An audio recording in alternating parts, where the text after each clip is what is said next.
Okay. Om.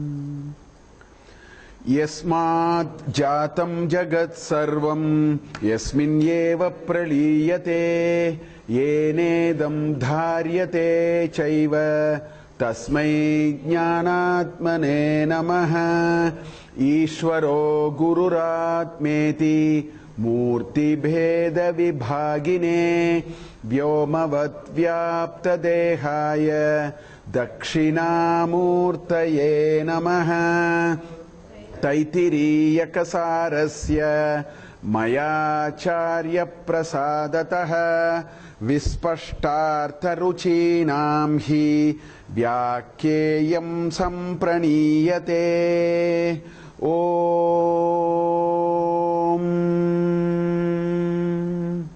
Shanno mitrasham varunaha Shanno bhavatvaryama Shanna Indro Brihaspatihi Shanno Vishnururukramaha Namo Brahmane Namaste Vayo Tvameva Pratyaksham Brahmasi Tvameva Pratyaksham Brahma Vadishyami Ritam Vadishyami Satyam Vadishyami Tanmamavatu Tadvaktaramavatu Avatu Mam Avatu Vaktaram Om Shanti Shanti Shanti. So we have completed Taittiriya Upanishad. Today we will quickly summarize the important things in Taittiriya Upanishad. So I thought I'll take the Shanti part of Sikshavalli and end with the Shanti part of Bhriguvalli. That's why I brought this Shanti mantra. So the grace of the Lord, we have completed one of the 10 major Upanishads, which although there are 1,000 plus Upanishads, only 200 are available, of which 10 are major because Shankaracharya wrote a commentary for these 10. So generally it became more, I think all the Acharyas had written major commentaries for these Upanishads. So before we see some of the important things in Taittiriya Upanishad, I think it is useful to recollect what is the central issue in Upanishads. First 3 sessions I talked about it. I want to recapitulate, because we have completed on Upanishad, and we want to do all the Upanishads as we go along. First of all, the subject matter of study in any Upanishad, in all these Upanishads, I think minor Upanishads also will have it. The subject matter of study in Upanishads is the self. It is not about something else. It may be a matter that through the course of the Upanishads, certain things, stories and all that will come. But the central theme in all Upanishads is about self, which means it is about ourselves. So it is not about somebody else.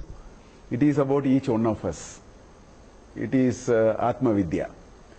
So that is, to put it in another way, I think the central issue in Upanishads, or for that matter, Upanishads are the best and the most representative element of Vedanta. So when we say the central theme Upanishad, we are talking about Vedanta in some ways. So to put it in another way, the central issue in Upanishads is about the who question, not the what, why or how. This is a very, very important difference we need to understand. Lots of things we talk about in so-called knowledge is about what, or how, or why. We never talk about who. The repeated example, I heard from Nochur. I keep repeating this because it has struck me so much. He said, when the apple fell from the tree, Isaac Newton asked, why did it fall? Or, why and how are nearly the same. If you think about it, it's only a semantical difference. Why, how, and what are all very similar questions. So Newton asked, why did it fall? Or how did it fall? All that. That's why he found the world outside. So he used to say, if only Newton chose to ask, who fell this apple? It's not a bad question actually. Who fell the apple? All, force of gravity are all the what? But if you ask the who, then the question will be actually, what is this force of gravity? That is what it will lead us to. So the question who is a very profound question in anything in life. What, how we think are very profound. A whole lot of body of knowledge and science and all those are about what, how, and why.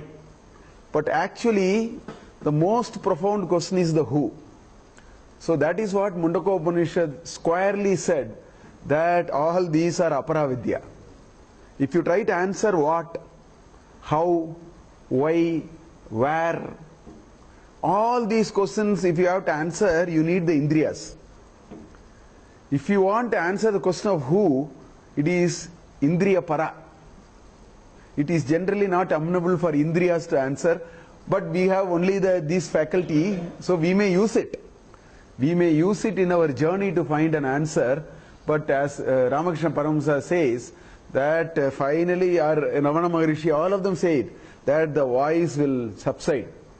Where the questions stop, the questioner comes out of it. If the more and more you ask questions and the questions start dissolving, what remains is the questioner. So that's a who. So the central theme in Upanishad is about who, not about what, how, and why. They are all, although we are so much bothered about those questions, they will pale in comparison with the question of who. This is another thing. In other words, the who is also, it is very specific actually. If you really drill it into that level and then try to understand, the Upanishad's questions are not who in a very general sense. It points and sharpens the focus to who am I, which each one of us want to ask. So Upanishad is actually answering, Upanishad is, it's like the MySap. It is your own. It is a narrowcast, it is not broadcast. It is narrowcast to each one of us. We need to ask these questions. So it is, who am I? And in this question of who am I, very quickly, we drill this question, we will get into where from I came and where to I am going. These are all, quite related questions actually. So this is the subject matter in all Upanishads, if you really see. Who am I? Where from I came? Into which do I go? And I don't think we can afford to dismiss this question. Just because we are not able to find an answer, we should not come to a conclusion the question is not interesting. Question is definitely an interesting question. We may not find answers, we may not even understand the question. But because of all of that, I think it is foolish to dismiss the question. Vedanta does not want to dismiss this question. Vedanta again and again goes back to this question of who am I, where from I came, into which. In fact, we found all of that in Taittiriya Upanishad also. That is why I thought I will little bit talk about this before we quickly look at a gist of the Taittiriya Upanishad. Now, if we really seriously get into this question, which all of us in our own individual sense, with our own faculty, with our own whatever limitation and knowledge we have to ask this question. I think we are asking this question. The only thing is people are finding different answers for it. Nobody has stopped asking this question. If a person who is completely a novice in Vedanta, the who am I question will immediately take him to his date of birth, his position in the society, his visiting cards, his position in his social system. It may do it, but we have not gotten out of that question. We are only answering it in a particular way. So what should I do in life? This question every one of us is asking. But Vedanta takes it to another level. The questions are no different. The framework on which we find answer for the question, the reference framework only is changing. So I think every one of us is trying to answer who am I, but the way we answer reflects in this continuum of spiritual journey, where are we? So if we repeatedly ask this question, and if we repeatedly, Vedanta provides nice frameworks like Neti Vada, Na iti. You can say, I am not this, I am not. If we choose to, we can do it. If we do that and then start going back to this question as to who am I, then inevitably it will lead us into what is called spiritual nature of human beings. Each human being has a spiritual nature. There is a sentience.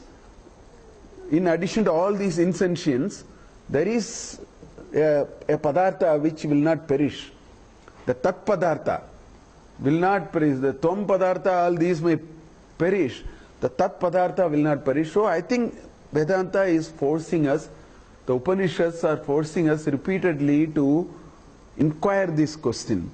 And if we do that, it will be inevitable that there will be a spiritual nature of every one of us which will start popping up, which will start manifesting. I think it is inevitable.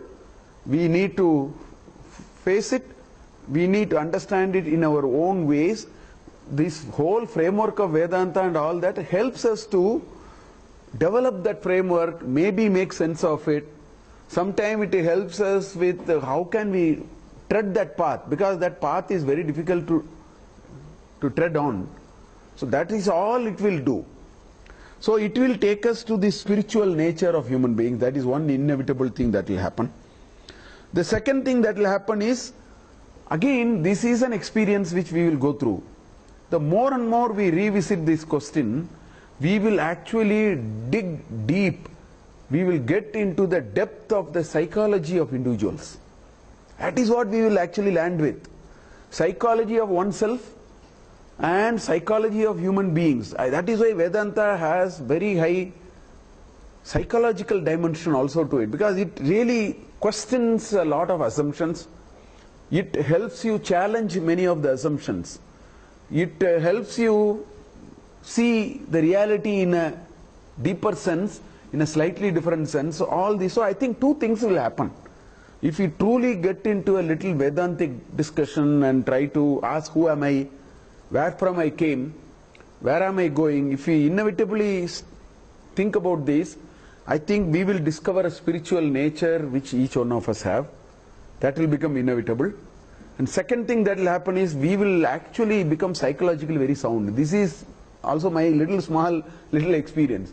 A good reading of psychology, a good reading of Vedanta, sorry, not psychology, a good reading of Vedanta, a good reading of Manana, a little bit of reflection of Vedanta will make us psychologically much stronger, which is very useful in our day-to-day life also. In a way, if you think about it, it makes us psychologically very sound, because lots of issues get clarified, lots of issues manifest in a particular way. So I think these are inevitably things which will happen if you read any Upanishad. I think in Taittiriya Upanishad also we did go through many of these sort of passages and so on. So what did we find in Taittiriya Upanishad? At a broad level, of course, as I have been saying, Taittiriya Upanishad brings Atma Vidya. So we found enough of Brahma Vidya or Atma Vidya, whatever we want to say. Taittiriya Upanishad gave us enough of that. But in addition to that, Taittiriya Upanishad also gave us a good sense of japa and viraja homa mantras. There are a lot of homa mantras there. Swaha, Swaha, Visa in the Sikshavalli, right? There is japa mantras are there, there are homa mantras are there. It brought that also. Taittiriya Upanishad brought a good amount of code of living. Sadachara. A good amount of that it really, discussed. And of course it gave about, I think, 12 upasanas, variety of upasanas. So this is again the charm of Upanishads. Of course, we may not see it in Ishavasya Upanishad, which is just about 18 mantras. So it is to the point. Or Mandukya, which is just 12 mantras. These two are really shorter. But although they are shorter, they say, Murti is small, Kirti is big. So they are like that. These two Upanishads may look smaller, but they are really heavy. Let's say Mandukya has a Karika. Gaudapada's Karika runs to. So after the 3 mantras, there are about 20 shlokas. Again, there are 4 mantras, then there are about 20 shlokas. So, of course, these two Upanishads are smaller. So it is to the point and so on. You need to extract it through additional commentary. But the other Upanishads, Brihadaranyaka and Chandogya, are so huge. Taittiriya is also slightly a bigger Upanishad, right? Because it's a bigger Upanishad, it doesn't stop with just the Brahma Vidya. It has put a few things. Last class I gave a little logic of why I thought they are there, which we will also see that. So it has, all these japa mantras, homa mantras, then code of living, and there is a reason why it has put all of them into one discussion, which is what we actually see that. So with this we will quickly, I am just going to go through some of those very interesting passages which I found in the 3 vallis, rather than, let us not go over all of them. Obviously we have done it. But just a few things which at least appeal to me at a personal level, I thought I will recapitulate some of them. So clearly, as we know, Yajurveda has the Shukla Yajurveda and the Krishna Yajurveda. And Taittiriya Upanishad is the prominent and the most important. And the charm of Taittiriya Upanishad, which I said at the beginning, is Taittiriya Upanishad is the only one Upanishad of the 10 major Upanishads in which the swaras are preserved. Ishavasya Upanishad has swaras, but there is a kilapata. Kila means, optional sort of a thing. It is only Taittiriya which is pakka. The Vedic accents are, that's why I was repeatedly, chanting it also. Because all other Upanishads don't have, the swaras are not there. Maybe they are, a few portions have, for example, in Mundaka Upanishad, certain portions are there. Of course, Brihadaranyaka has complete Anudata. Throughout the Upanishad, it is at the low. It's a little, it needs proper training to recite it. It is throughout at, Anudata. There is neither Udata nor a Swarita.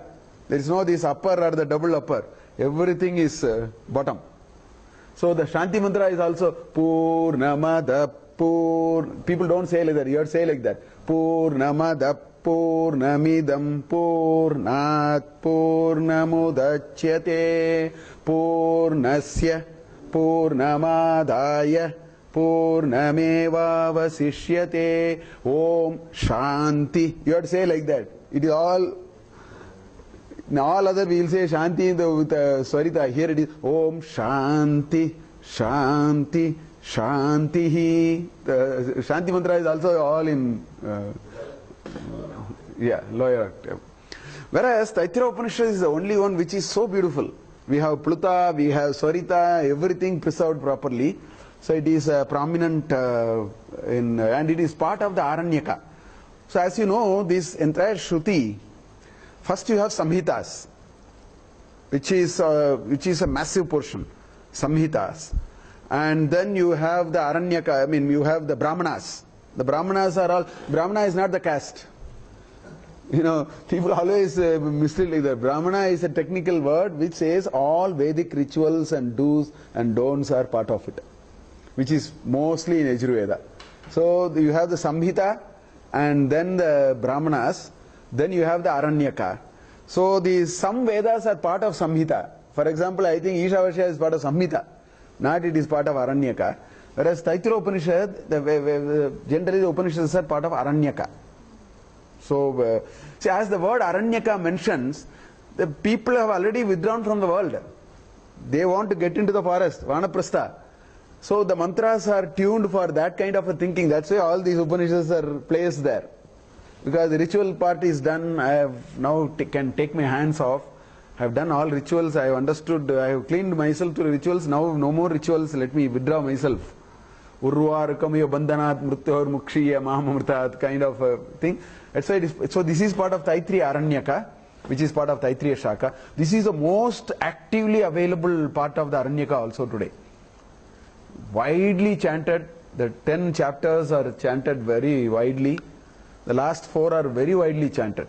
The 7, 8, 9 is part of Taittiriya Upanishad, 10 is the Mahanarayana Upanishad. Those are the 4 chapters, which are very widely chanted, good mantras, very nice. In fact, Narayana Upanishad, I am so tempted, it's a huge Upanishad, 80 mantras, but some of them are so profound in Mahanarayana Upanishad also, which is the next chapter after this.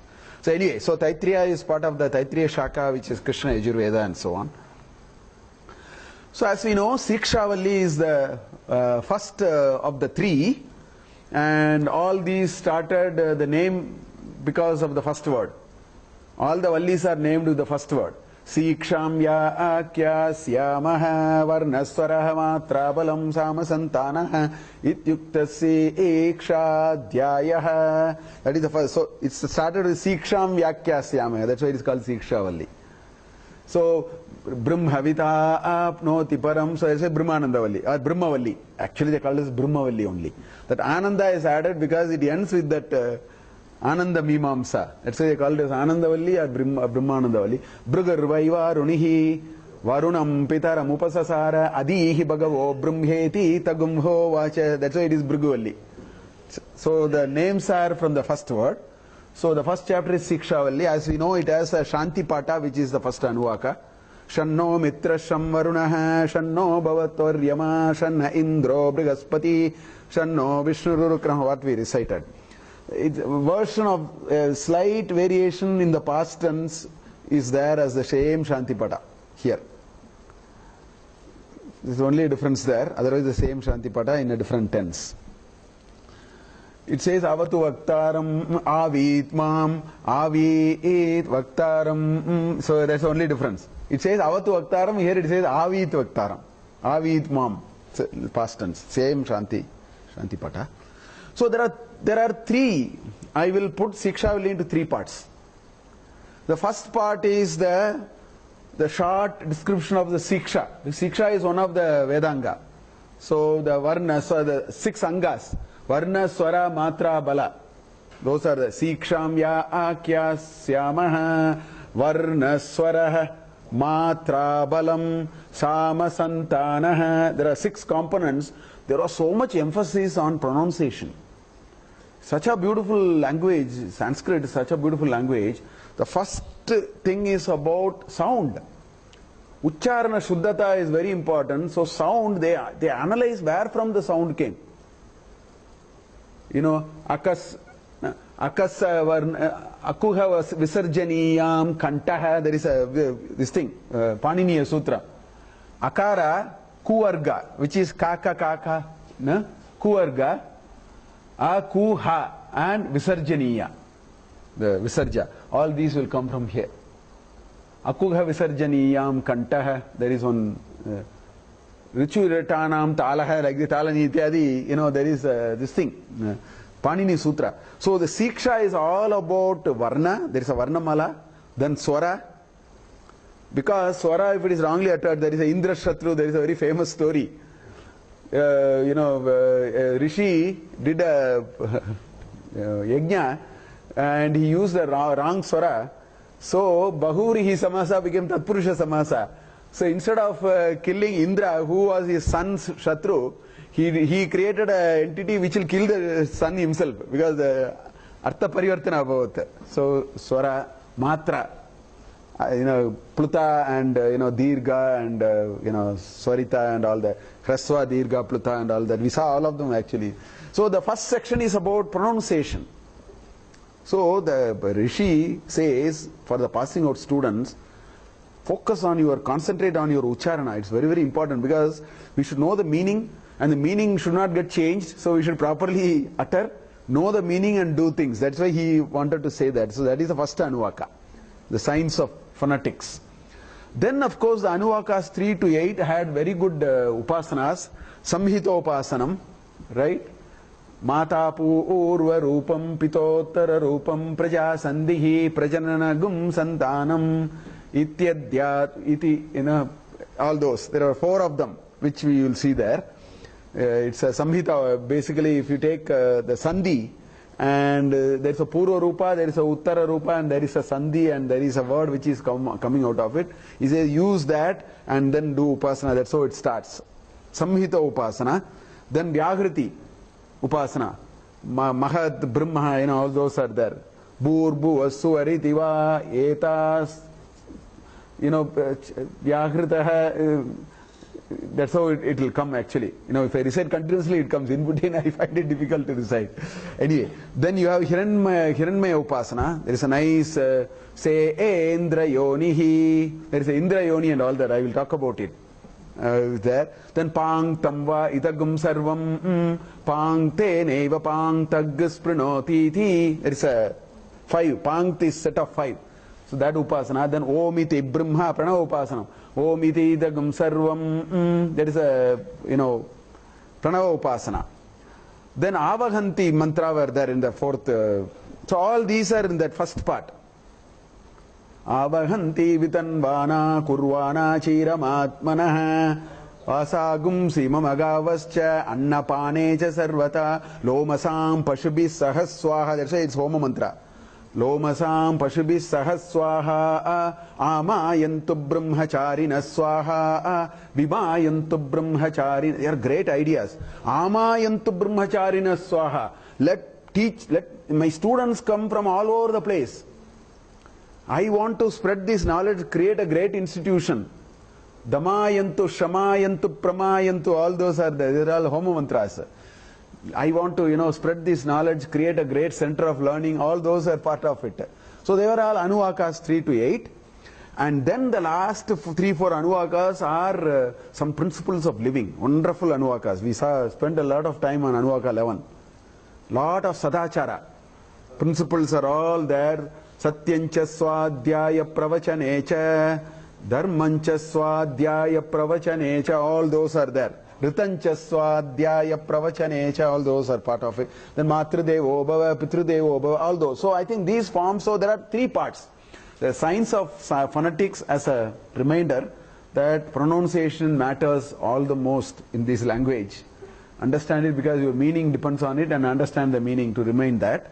Then some nice upasanas, we'll see 1 or 2 of them. And then Sadachara, code of living, some of the principles of living, all these constituted Sikshavali. We'll see 1 or 2 which were interesting. For example, there is a nice description, Hiranyagarbha Upasana, when it was prescribed, it actually talked about what will happen if you do this Upasana. If you contemplate on Hiranyagarbha, how will you breathe your last? How will this Jiva go out of this world? That was what was described here. So it says, Saha yaha yesho antar hridaya akashaha. In this small space of the Chetak Kuhare, it's called, Daharakasha. It's called Daharakasha. That space, it's a referential place actually. That space in the heart. That's why, put our hand like this. When you say, I want, when good things happen, we put our hand. When you say, I am so and so, we put our hand. That is that approximate reference. Our epicenter of our personality and the soul lies there. So it starts from there. It says, Yaha yeshaha antar hridaya akashaha tasmin ayam purusho manomayaha. That is where your epicenter of soul is, that Paramatma is residing as Jivatma there. He says, from there what happens? Amruto Hiranmaya, that is that Hiranmaya, that is a Hiranyagarbha. You have to, contemplate that Hiranyagarbha in that space. And if you succeeded in that Upasana, if you are very good in doing that Upasana, you are able to see Hiranyagarbha in that space of the heart cave, then it says what will happen. Antarena taluke, it moves from there through a piping system. And that is that Sushumna Nadi actually. In Nadi Shastra, that's what they say. Ida and Pingala, all those are there.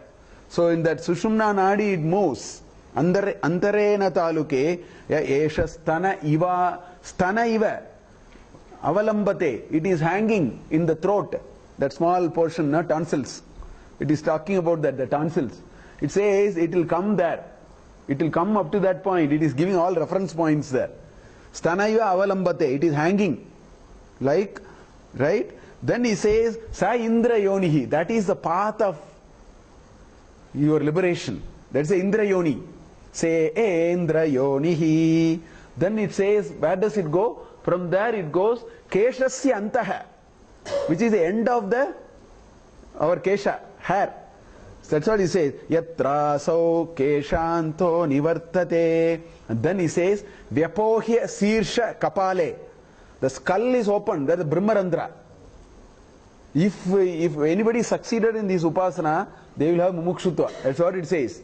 It says, this is how because in Prashna Upanishad, when it talks about the Udhana Vayu, it says, and in other Upanishads also it is available, in other ancient texts also available, how does the jiva actually escape? And what it means if it escapes through the eye, if it escapes through the nose, it escapes through the mouth, it can escape through any of these sapta puri. See, it's called Purusha because it is a seven-fold fort. That's why it's called Pure Ushati iti Purushaha. This is a fort, Pura, in which he is sitting. That's why it's a Purusha is not masculine. It is, we normally, translate Purusha as a masculine and say these are all male chauvinistic. It is not. Purusha means Pure Ushati iti Purushaha. He resides in a seven-fold fort that is there for man and woman. So that is what it is talking about. So that Purusha, how does it escape? All those are indicated in the Hiranyamaya Garbha Upasana, which is what find here. In Sanskrit also Purusha means man. No, that's what I am saying. See, there is a Vachyartha and there is a Lakshyartha. Please understand this. No, but is there a word in Sanskrit? No, that's what I am coming to. Purusha, not only Purusha, any word.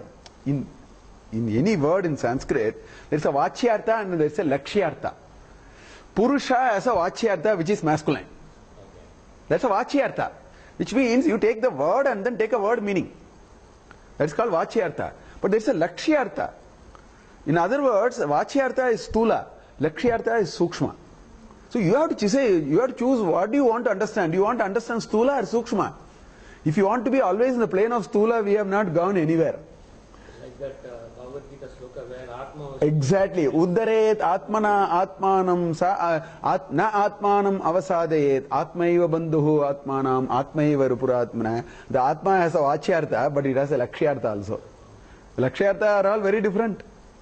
So like that. So that I think profound meaning, if you want a greater understanding of life, we should always go to any word, we have to go to the Lakshyartha.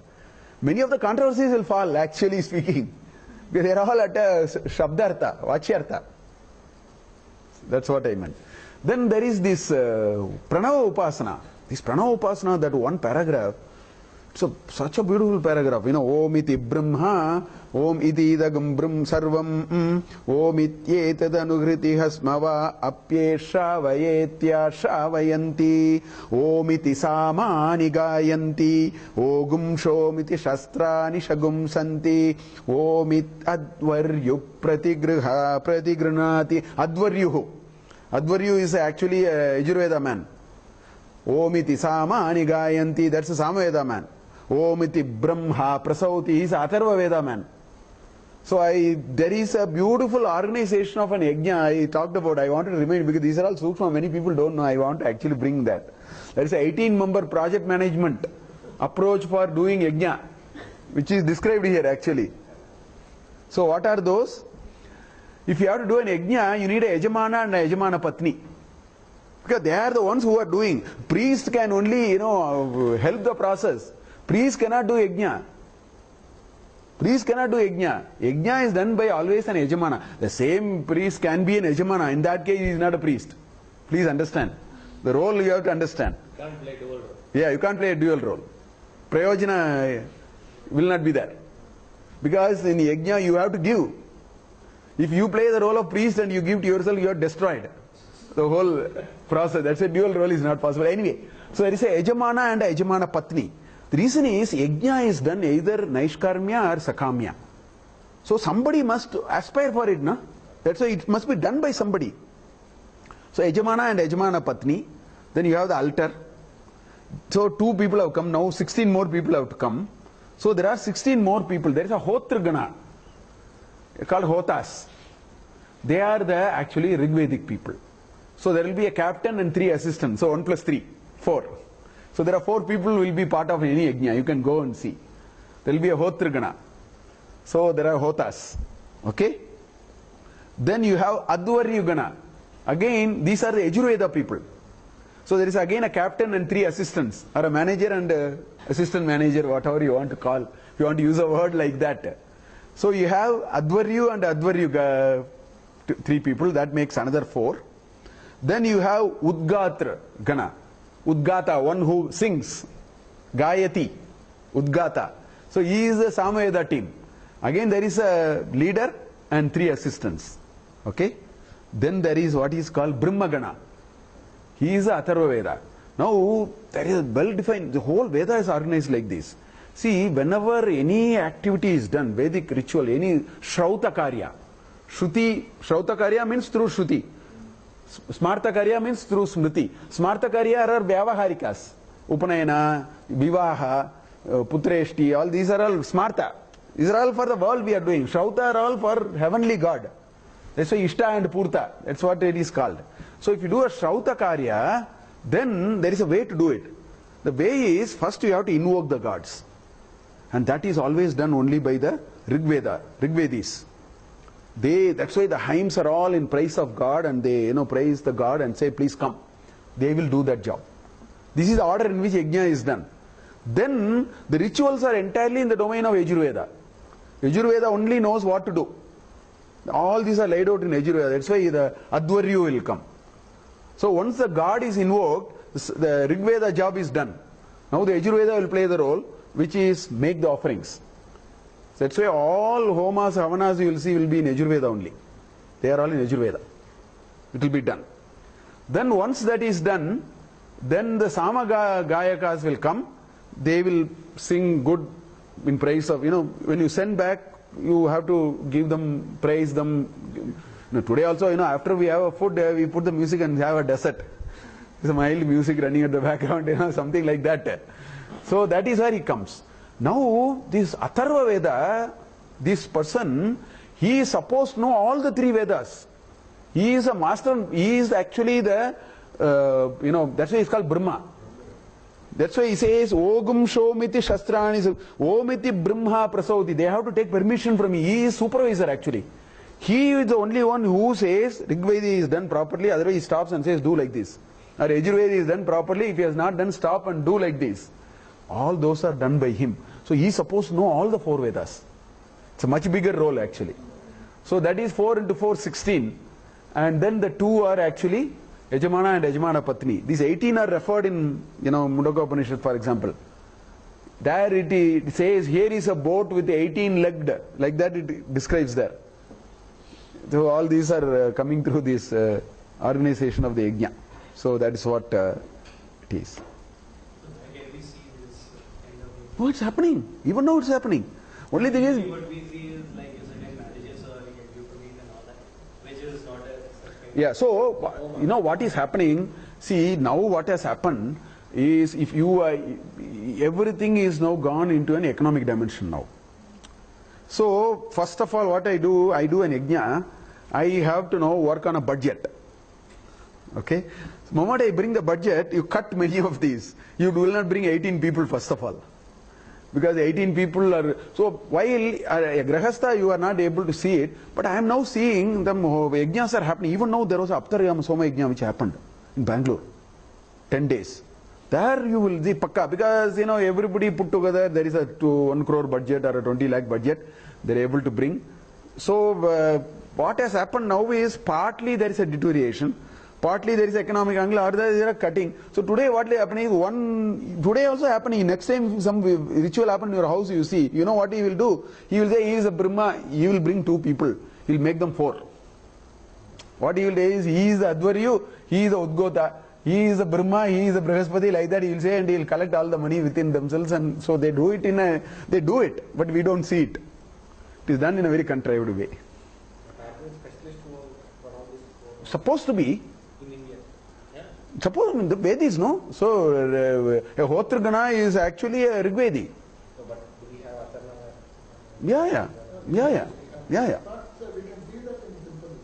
Yeah, no, see what is happening, some institutionally, some places they are able to do it. Earlier it was so widely prevalent, that has been a little bit like we have cut many things. See, marriage has such a wonderful mantra. One of my desire is to actually lecture on Vivaha mantras. They are so good actually. No, Vivaha mantras are so good. We have cut it to bare bones now, and that also we have done, doing it as ritual, and we have expanded the social part. So, this has also gone through that kind of a thing. This kind of 16 people you can see during this Vivaha at Tirupati, when they perform this Balaji Vivaha. Yeah, so institutionally they are doing. All these things you can see. There's some he will start like that. Anyway. Very fully organized thing. So, yeah. Shikshavali ended with those 11th Anuvaka. If you remember, it had 7 waves of thought in it. One is advises one's own living with reference to society. Satyancha Swadhyaya Pravachanacha, all those. Shamascha Swadhyaya, all those. Then regulating one's relationship with previous generation and present elders. Prajacha Swadhyaya Pravachanacha, Prajanascha Swadhyaya Pravachanacha, Prajapatischa Swadhyaya Pravachanacha, all those are talking about this. That's why Acharyaya Priya Dhanam Ahritya Prajatantum Ma Vyavachesi. This is the first advice he gives to the boy. You have finished your this thing, education. Acharyaya Priya Dhanam Ahritya. Give him what Acharya, he never asks any fee. There is no practice like that, but you give what you think he will like the most. Then what do you do? Prajatantum ma vyavachetsi. Don't cut the lineage of thread of progeny. That's what he says. There is a responsibility to carry this society. Only a Grihastha ashram can do it. Only a Grihastha ashram can support others. Because sannyasi and brahmachari cannot do anything. They can only take alms from us and then live. They are the sustainer of the society. That's why he says all that is there. Then Matri Devo Bhava, Pitru Devo Bhava, Acharya Devo Bhava, Atiti Devo Bhava, Yanyana Vadyani Karmani, Tani Sevitavyani, No Itarani. All those are part of it. Then finally it ended. Yetatra Brahmana Sammarshinaha Yukta Ayukta Aluksha Dharmaka Maisriho. If you have doubt, what should you do? Go to them. And he qualifies, go to such a person. He will have no axe to grind. Go and ask him. You find out what he is doing, you do that. You are absolved of everything. Very practical suggestions. I will tell you the idealism, but I will also tell you how to live. That's what, ancient Indianism you will find. It will talk of idealism. This is like saying 0 defects, but then I will tell you 6 Sigma program also. Idealism is different from what you can do. Both must be put together. So all those we found in Shikshavalli. Then came Brahmanandavalli, which is again started with Sahana Bhavatu as the Shantipata, ended with the Sahana Bhavatu as the Shantipata. But then we have these 9 Anuvakas in between.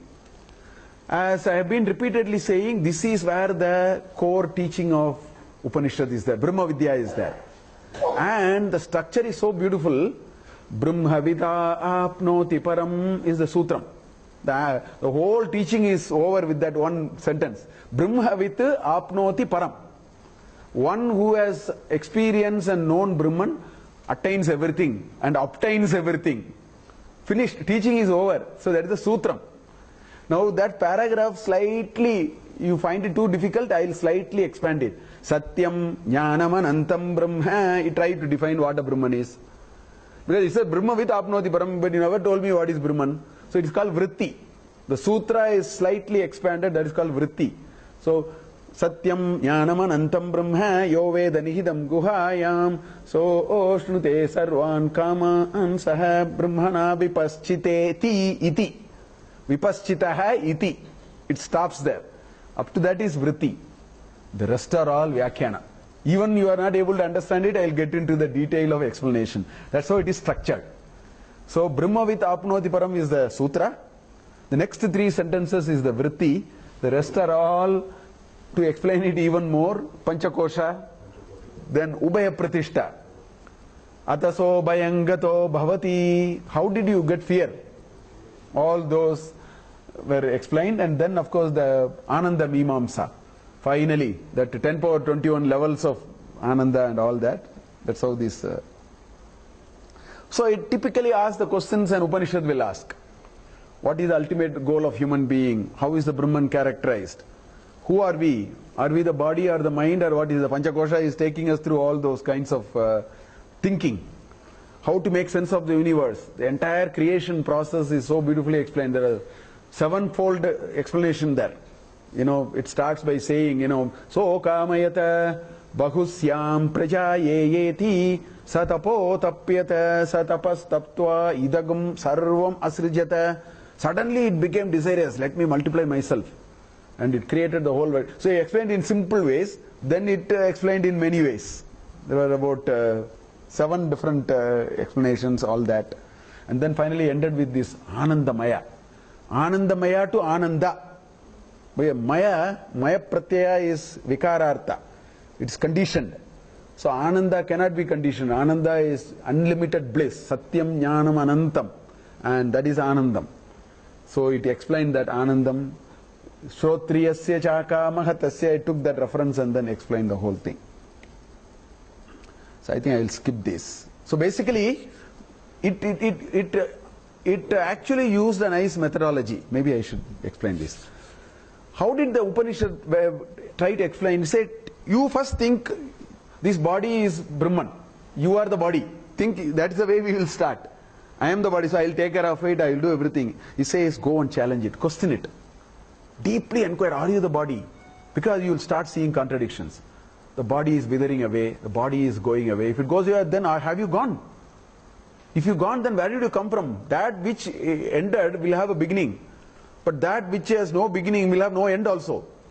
So if you bring all these arguments, then things will start, you will start understanding, no, there is a problem. That is what it took us through the Panchakosha argument. It said, start with a layer, which is Annamaya, this Stula body, and then it took a nice sacrificial bird with which it tried to explain it. Right? Then it said, do an upasana, think about it. Question yourself, is it you? Contradictions will start coming. And if you are able to convince, no, this is not the body, then what you thought as Annamaya, as a Brahman, will become a kosha. You will find it is merely a layer. There is something more than that. So you will tear that layer and then you will go to the next layer. So it is an algorithm on which one can keep on going.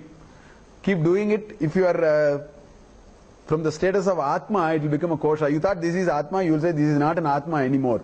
It is only a kosha. So that is how it explained in chapter 2. So, and how did you, it helps you to say neti, neti, not this, because karya and karana. Karya will be temporary, karana will be permanent. So this body is a karya, it's not karana. So that's why you will say anything which is impermanent cannot be me. So like that, karya and karana vivecha, nama and rupa. Anything which has nama and rupa will all disappear. And then anything which is anatma, all these are anatma. Anything which is anatma cannot be substantive. Don't waste your time. Look for the substantive part. So if you do it, then Annamaya Atma will become Annamaya Kosha. In the same way, Pranamaya, Manonmaya, it explained all that for transcending all these 5 layers. Then he talked about, after the Panchakosha Vivarana, he talked about the creation process, very detailed. Akashad, Vayu, it said at the beginning, but it took the whole thing. But to just summarize, it did 2 things. It reminded us of 2 things about any creation. You can do it in your creating your company, creating your product also, you can apply this. It says creation can happen, you need 2 sides of the coin. One way to look at creation is, you should have Icha and Jnana and Kriya. Otherwise nothing can be created. There must be a desire to create, there must be a knowledge to create, and there must be action to create. This is one dimension, it brought it. It brought it so beautifully through the Brahmanandavalli, which are the drivers of creation. Now the actual creation process will again have a 3-fold.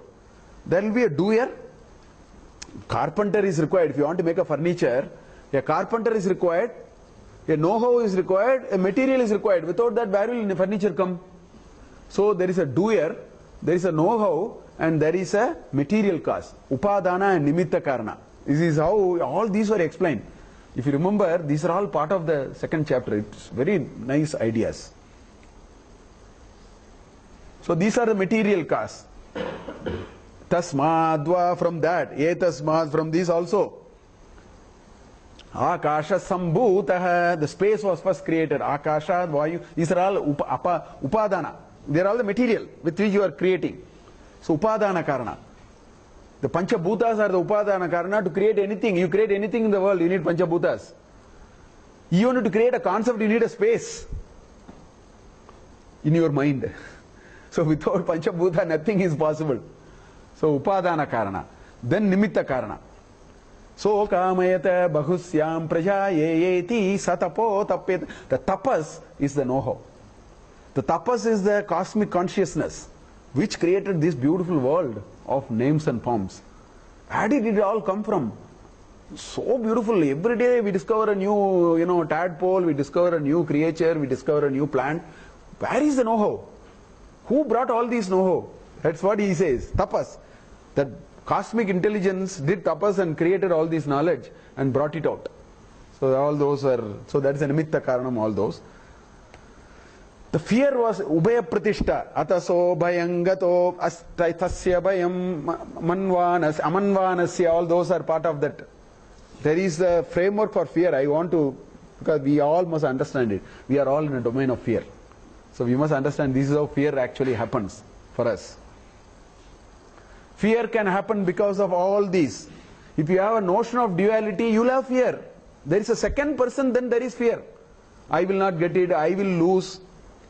People will look at me and comment, I am not looking good in the eyes of others. All these will happen when we know that I exist and somebody else also exists. So that duality will bring a set of fear. Okay? Notion of duality, which will be ego threatening. And so ego will come moment you have a duality. Then there are fear which will come out of deha abhimana. Moment you are body conscious, then fear like death, pain, diseases, deformities, violence, attack, all those are coming as long as we have deha abhimana. That's why Vedanta says you have to question deha abhimana. This fear will go. If you are able to question, we will find some of the fear, if not all of them will go. Then there is a third fear because of a lack of knowledge. Fear of the unknown, fear of the animals, fear of uncertainty, fear of not able to gain. I mean, there is this uncertainty about the future which instills a great deal of fear. Will I get the promotion? Will I succeed in what I do? Students' problem is that they read 1 hour and think 2 hours what will happen. Will I get the mark or not? It's a fear of, an unknown, lack of knowledge. They should have a little wisdom and then it will happen. So sometimes it comes by age. Then there is a fear because of the absence of framework. We don't know the aspects of right living. So Bhrashtachara happens because of that. Violence and all that happens, bad habits. Because, this framework is missing. Na? There is a default, there is a incomplete and imperfect framework with which we live. So all these are actually leading to, all these must be resolved only when we know the relation. That's what Vedanta says. Jiva, Jagat, Ishvara, that triangle, if you more and more you understand, most of these frameworks will get cleaned up. In fact, those 4 mantras are saying it differently. In that Taittiriya Upanishad, Brahmananda Valli, the 4 mantras are saying it differently. In a very concise way it is saying. It is saying, try to understand this Jiva, Jagat, Ishvara Sambandha properly. The more and more you inquire this, some of the links will start slowly getting axed. So you will become fearless. That's why, Abhayam Vai Prapto Si Janakaha. Brihadaranyaka Upanishad. Yajnavalkya says, you are fearless. Fearless is not AK-47 and all that. Fearless is inside, not outside. So that kind of things. Then of course we had this beautiful Ananda Mimamsa. Yuva Syat Sadhu Yuva Dhyayakaha Adrishto Dridishto Balishtaha Sarva Prithvi Vittasya Purna Syat. The fellow who is young, Yuva. Sadhu yuva, good young person with nice attitude and all that. Adhyayakaha, well read. Asishtaha, right? Dridishtaha, balishtaha. He has endowed with all these. His endowment of physical property is vittasya purna syat. Fullness. Prithvi vittasya purna syat. If you take all that, sa eko manusha anandaha, if you take such a perfect man and take his happiness as one unit of happiness, then it went.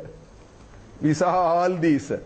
That te yeshatam manushyanam anandah, te eko deva gandharvanam anandah, shrotriyasya chakamahatasya, te yeshatam gandharvanam anandah.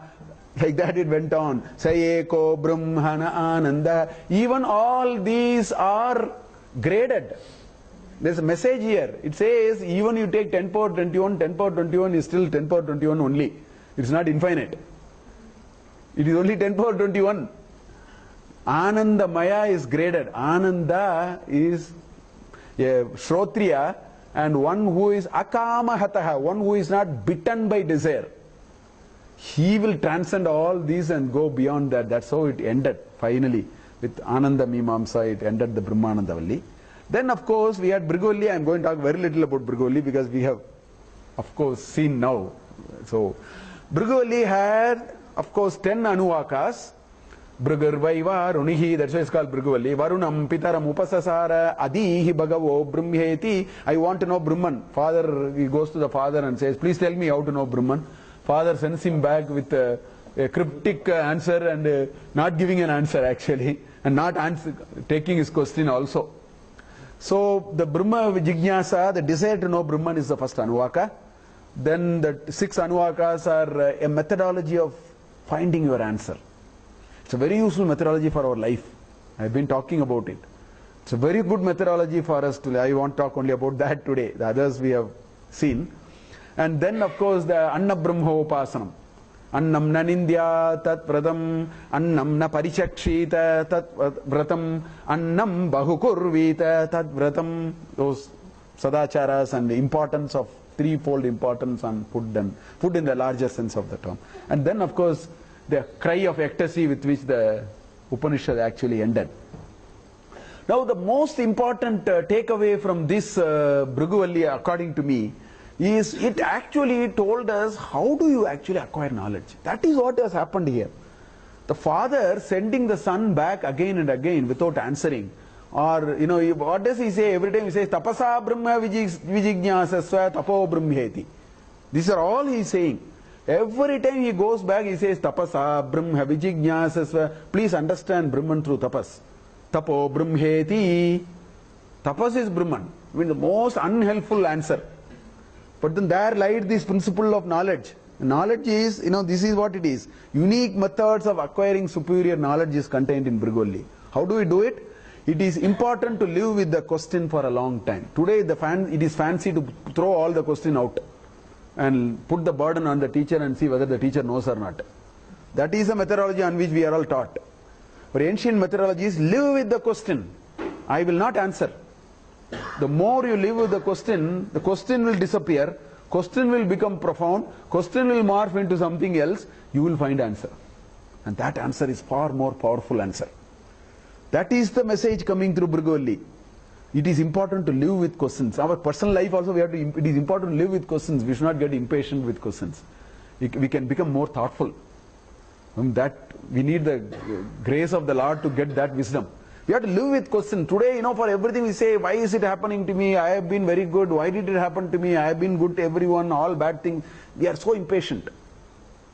Profundity will come when we are able to live with questions. Let the question be as uncomfortable, as bad, and as whatever. Develop that attitude is what in Bhrigu I have understood. Live with questions. Second message is cryptic answers can mean a lot if you are willing to contemplate. Lots of ancient Indian teaching are like that. Half a word, one sentence. That's all.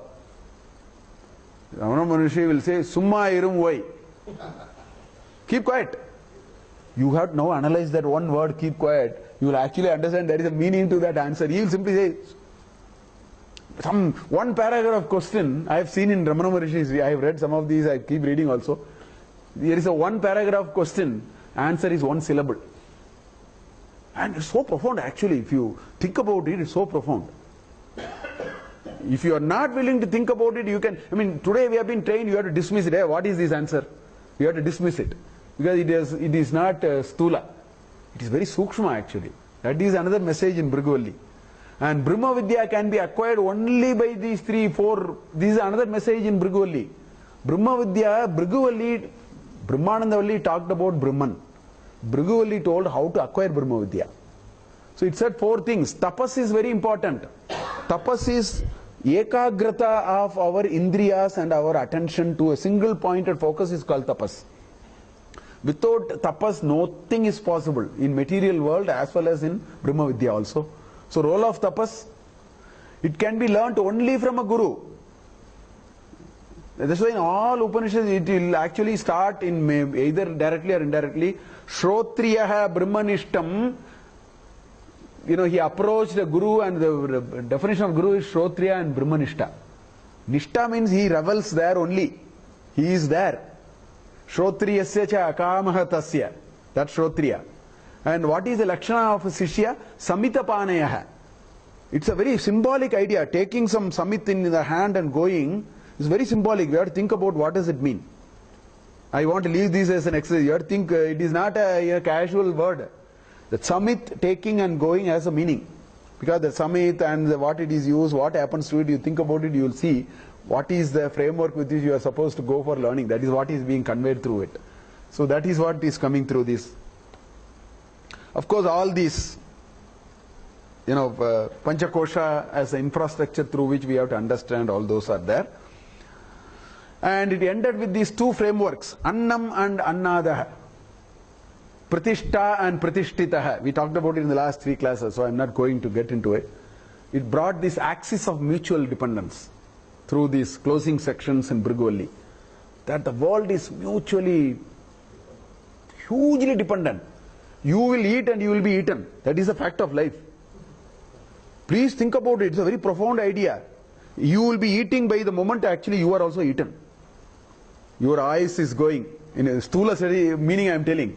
But you think deeply, you will eat and you will be eaten. The world is so interdependent. You will be supported and you will support. That's how it is. We saw all those frameworks. And of course, these 3 rules to honor, Annamna Nindyat, Annamna Parichakshita, and Annam Bahukurvita. All these are for this notion of mutual dependence. We talked about all these. I will end, if you ask me to put one slide to put the entire Taittiriya Upanishad, I will put only one slide. And this is what it is. The entire Taittiriya Upanishad for me is like this. What does it say? It says, have sadachara first. Develop code of living. Clean up yourself first. Don't get into mess, otherwise your mind will be distracted. So chapter 1 and chapter 3 had ideas for it. And if you have sadachara, it will calm the mind. That is the idea of sadachara. And a calmed mind, with that you do upasana. It is that prerequisite for tapas. You have to fix, na? Mind cannot loiter. Moment the mind is not loitering, give it a possibility to focus. That's where all the upasanas are being brought. And if we have mastered a little bit of that, we are there for the Brahma Vidya. That tapas will happen, and the Guru as an enabler will be able to do. I think this is the core message that I see in Taittiriya Upanishad in some ways. This is how I have understood Taittiriya Upanishad. The topics are all placed like this. In terms of saying, develop sadachara, it will calm your mind. That's why all these achara, vicharas are very, very good. It may be too troublesome for us. So today we have taken a very easy path. Oh, we have a better path, clean mind, think properly. Israel, I don't buy any of those. Your vitality has to be tested. And it has to be put into the fire and then it should come out. Agni Pariksha is required. The Sadachara is actually Agni Pariksha. Without walking through Agni Pariksha, we do, hours and hours of talking about it and so on. I think that's the message I am seeing. So with that, we will end with this Shanti Pata of Bhrigu. Om Sahana Bhavatu Nau Bhunaktu Sahaviryam Karavavahai Tejasvinavadhitamastu ma vidvishabhai. Om Shanti Shanti Shanti. This Tejasvinavadhitamastu is our emblem in IIM Bangalore. This is our, in our this thing, to say Tejasvinavadhitamastu is what it will say. So we will stop here. As I was telling in the next class, we will we will do Dakshinamurti Stotra, which is a very, the essence of this we will see there. It's a very profound, there are 10 stanzas. But it looks like we will have to take a little break for a simple reason. Next Tuesday I do a 2-hour lecture. So Monday I want to, in Tamil I am giving a lecture I sent it also to short while ago. So anyway, next Monday I don't want to have. Following Monday it looks like I will travel. Even the following Monday. Looks like, so I think we will start in May. It has become a practice after we finish one major thing, we take a 2-3 weeks break. This time I thought we will continue, but it looks like no, we will have to have these 2-3 breaks. So I think May first week only we will start. I will anyway communicate it through the our this thing also. Dakshinamurti Stotra we will do. Manasa Ullasa Vartika is supposed to be very good. Vishwam Darpana Drishyamana Nagari Tulyam. That shloka. I will get some material also and populate it into the our this thing. It's very profound. It's not just anyway we'll talk about it when we meet next time. I first want to talk about such shlokas and then get into the, I have no hurry to get into Dakshinamurti, but to sort of give a certain picture of how some of those stotras can be very useful to us, with which we will start. 2nd May I think is a Monday. We'll start from 2nd May I think, because 2 weeks I will travel.